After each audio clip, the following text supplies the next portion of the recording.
අදත් අපි පුංචි උපදේශයක් ගැන අහලා බලමු නේද? ගමක හිටිය අවුරුදු 65ක් විතර වයස ආච්චි කෙනෙක්. එයා හැමදාම කිව්වලු අනේ මගේ කාලේ ඉවරයි.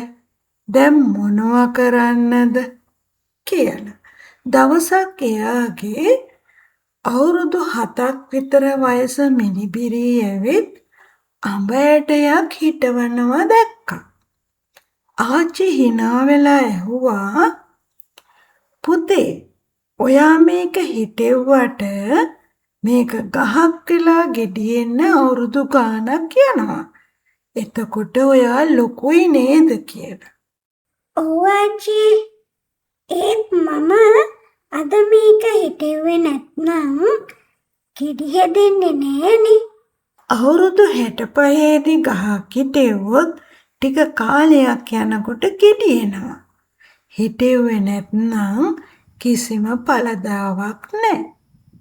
ඊට පස්සේ ආච්චි මේ ගැන කල්පනා කළා. ඇත්ත තමයි.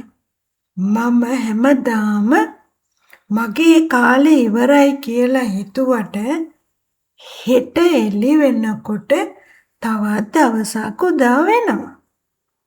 ඊට පස්සේ ආච්චි මේ ගැන කල්පනා කරලා එයාගේ පොත් ලියන්න, කතා කියන්න, එයාගේ ජීවිතේ ඉදිරි වැඩ කරන්න පටන් ගත්තා.